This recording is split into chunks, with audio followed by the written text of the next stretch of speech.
Hey there everyone, Hitesh here, back again with another video, and in this video I want to talk about an email. Now this kind of email always it drops in my inbox. The context always remains same, but the body or the language always differs somehow, and the main context of this email is I love programming. I want to spend more time in programming, but my parents don't like it. Some of the family member is always saying that, hey, you are just wasting your time on computers and I want you to study for this exam, maybe your college exam, maybe some other competitive exam or something like that. But the person really here is always interested in doing or spending more time in computer. So how you can take down this situation? I'm going to share my experience, how I took down this situation, and probably this can help you as well.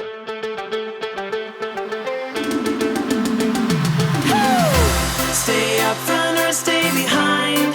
It's not that easy. First and foremost, let me just take down the situation that if you are on the right video or not.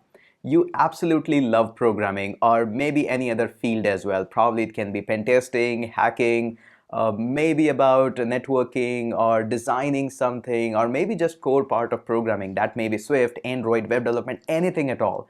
So you love to spend more time on computers, and some of your family member, maybe your father, maybe your mother, or maybe your elder brother, someone is just mad at you because you're spending so much time on computer, and he always and always asks that, hey, you should spend more time on studies or maybe some other exams, and there is a whole situation which is going on wrong. So how you can take down this situation? Now, in order to take this situation down, first and foremost, let me share another world experience that I have got so far. My dear friend, world is all about negotiation. I know you don't like this word to be used in context of you with your family, but trust me, world is all about negotiation. Whether you like it or not, let me start from the very early childhood of every person. Now, sometimes you go to the store, maybe that's a chocolate store or maybe a toy store, and you want that toy, but your parent says, no, you cannot have it. Now, right from there, the bargain actually starts, and that's the first point. You do your negotiation. And some are the smart kids, some are not so smart. So smart kid always plays like this, that, hey, I'm gonna score like 80% in the next upcoming exams, and then can I get this toy? And your parent says, no, I don't want 80%, I want you to score 85%, and then probably you can have this toy. And then you study really hard, you score 85%, sometimes you get that toy, sometimes you forget about it, but that's your first part of negotiation. Sometimes you score really good and automatically your parents, your dad comes up with a chocolate that, hey, you scored really nice, here's your new bicycle, here is your new chocolate, or here's your new book that you asked me. So right from there the negotiation starts, and it never ends. It goes till your school and your college. Sometimes you score good marks, you try to get a different college with different streams and all these. So this is all part of negotiation. If you are doing an entrepreneurship, you will always have to bargain with the ventures, fundings, investing capitals. If you are doing freelancing, you always and always have to bargain with the clients. Even if you're working for some company as a simple employee, then always you have to bargain something like, I want this project and not this project. You will be talking to your project managers that, hey, I'm not interested in this project, I'm interested in that project, and this is more I can offer. Sometimes for the on-site projects, maybe you want to go to San Francisco, maybe you want to go to the beautiful city of Vatican, or maybe Venice, or or any other place in the Greece, and you want that on-site thing, and you know that there are some things which are missing in you, and other person is really greater than you, but still you put some kind of deal that is not negotiable, that is something which is going to be beneficial for you. So it's always going to happen. There is no end for it. Maybe you want to buy a new property. There is always going to be negotiation. So world is like that. So first accept that every single point there is a negotiation. Okay, so coming back onto the situation, that how you can take down the situation of you like programming, your parents don't like programming, and this exactly happened to me in the early days of my college. Some of you know that I did my engineering in electronics and communication, and in electronics, students don't learn that much of the programming as I was learning or I was interested. And to be honest, most of the time I was playing games, but still I was learning a little bit, not that much, but still most of the time on computer games. And my parents saw this and said they were always mad that, hey, you should not spend that much of time on computers. And situation was getting really bad from that moment. So I decided that, hey, enough is enough. I need to take down the situation right now, or it's going to be too much late. So I asked my dad, hey dad, I want to talk to you something about it. Can we have a small talk? And he said, okay, sit down and see what we have to discuss. Now, the first step to solve any problem is to accept that there is a problem. And I did exactly the same. I sat with the dad and said, hey dad, I know that I'm spending too much time on computers and you don't like it. I'm spending less time with the studies, the college part, and you don't like it. And my dad said, yeah, you got the point exactly right. You nailed it down. So what you're going to do about it? Now, here was my point, that I could just took my bargain and said I could offer something that my dad couldn't just say no. So what I did next is a little bit hard for me, was a little bit hard for me at that point of time, but I knew that either this is going to be this side or that side. Let's just do it. So I thought I need to do something that is amazing for the dad, for me, for everybody, and it should work out. So I gave an offer to my dad. Yes, this was kind of a negotiation. So I gave that offer to my dad. And I remember still it was the time of August. And I wrote down all the months, like August, September, October, November, December, all the months that were upcoming in the rest of the year. So I said to my dad, hey dad, this is a list of the paper with all the months. My dad says, okay, I'm listening. Just tell me what I have to do and what you are about to do. I said, give me 6 months. That's it. That's all I'm asking you. Give me 6 months. In the 6 months, if I'm not able to make you proud, if I'm not able to give you enough product or something which is really good that you can be proud on me, and I have shown that I'm learning something, I'm not going to touch computer anytime until you say so. And this was a really hard decision for me, because leaving all the computers and games and programmings and everything is a big decision. It's something like you love something very much and you are ready to leave all of that all of a sudden. And my dad was in a little bit shocked. He said, why? I'm not saying that you should be too harsh on that. I'm just saying give enough time to your studies. I said, no, it's not like that. All I'm saying is I'm going to make you proud in the next upcoming 6 months, or I'm not going to be touching computers. And my dad also kept a little bit for the bargain. He said, I don't really care what you do, and if you want to be that much harsh, it's okay. But also on this, you have to study as well. Whatever you are going to be doing, just keep on doing that. But I don't want to see lower grades or lower percentage in your college. I said, okay, I will not let you down. I will get enough grades, good enough, not maybe high ones, or I'm not going to top in the exams for sure. But I'll get you enough grades. But what I'll be doing with the computers in the next 6 months, I'll make you proud, or I'll just leave the computers totally. So this is the point when you try to make a bargain and when you're putting so much into that deal that there's no point of going back. So similar was the situation for me. There was nothing going back. I had to move forward, had to show the consistency, and had to do something amazing with whatever the skills I have. So the first thing that I did, that first problem in front of me was not computers. The first problem in front of me was how to get decent grades so that that bargain from the dad's end is all kept and I don't have to face any consequences for that.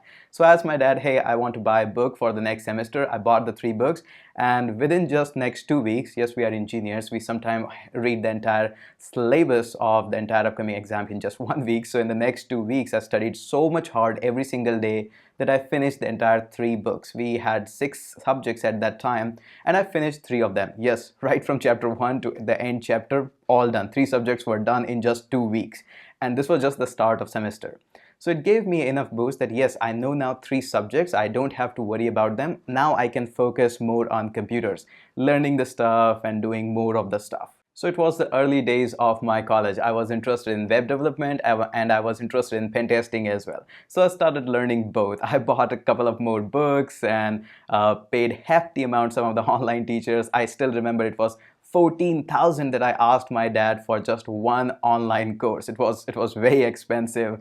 What can I say? It was old days. Things were expensive. Things are still expensive, but 14,000 at that point was too much asking for my dad. But I said, hey, just trust me for this 6 months, and that's it. Now for that semester, it was all pain. I realized that I was sleeping only just 4 hours or 5 hours in an entire day, and I was always sleepy in the classrooms. My friend always used to make fun that, hey Utesh, what are you doing in this semester? You're always sleepy. Sometimes I took a small nap in the lectures. I feel still bad about it, but I couldn't do myself anything for that because I was sleeping just like sometimes 3 hours or 4 hours or 5 hours a day. I was learning so much of the web development and pen testing at that point of time that I was creating so many projects. And once I remember that I went to the clients of nearby shops and all these that, hey, would you like me to design a website for you?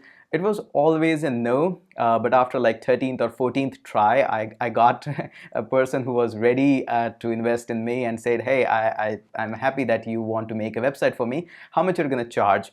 And I charged him like 5,000 or something rupees, and I designed a web page for him. I spent so much of the effort in that it was amazing, beautiful. And it was my very first job as a paid job.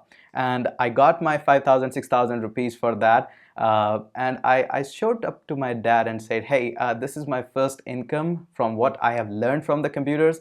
And I showed him all the websites that I built as a practice or test. I knew that he don't understand much about how the web design and all these things work, but I had to show him something so that I can prove that yes, whatever I'm doing, it's productive and it's building up something. So apart from pen testing, I did learn about the web development and showed him all the projects. He didn't understand much, but he showed great interest that yeah, you are doing something and it looks good and it's earning some money. But still, the goal was there. I had to impress him. I had to prove myself that yes, what I'm doing is gonna make you proud. So the next move that I did was actually a little bit crazy, but hey, what's the life without being a little bit crazy?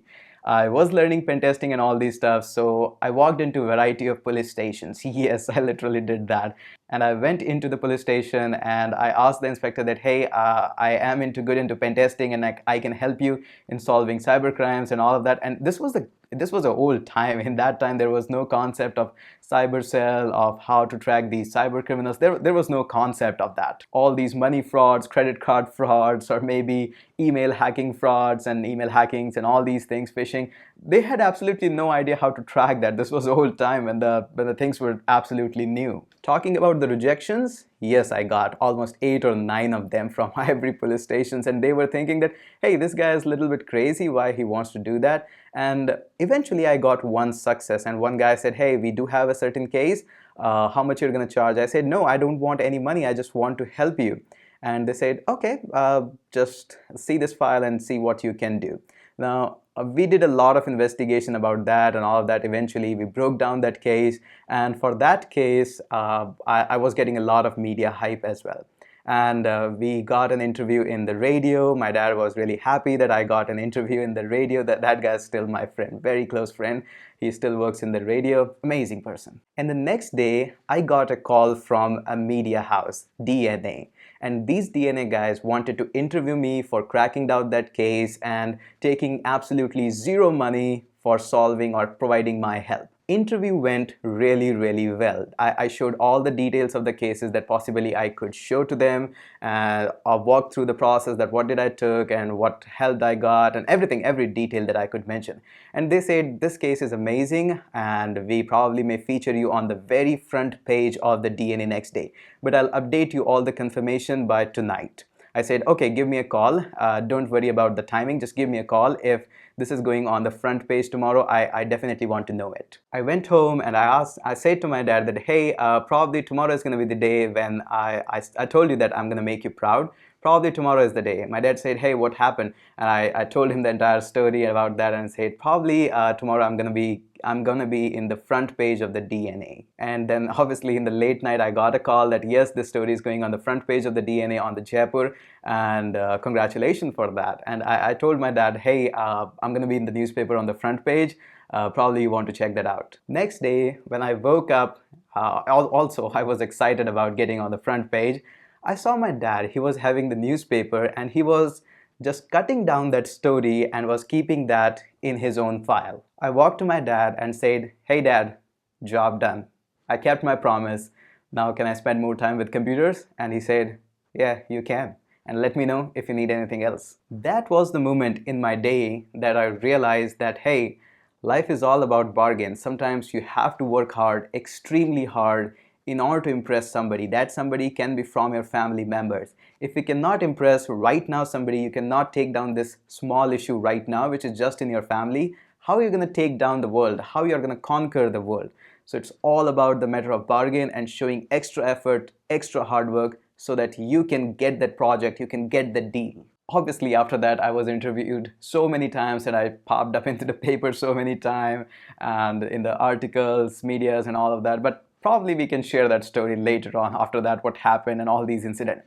But my point with this story is make sure you are able to put something on the table with even your family members that, hey, I'm doing something good, and show them the result. I know most of your family members might not be able to understand your app, maybe your website, but at least show them something that, hey, I'm doing something good and this is it. And the whole point is, if you're not able to convince your family members, how you're going to convince in the future your venture capitals, your people who want to fund in you, or maybe your boss, or maybe your managers, how you're going to do that? So start right from now, start with your family members, try to convince them. That's it for this video. I know this video is a long, but this was a little bit journey that I wanted to share. But hey, who cares about the video is long or short? It should be meaningful, it should give you something, and that's what I care about. I may be wrong, I'm not saying I'm right, I may be wrong there.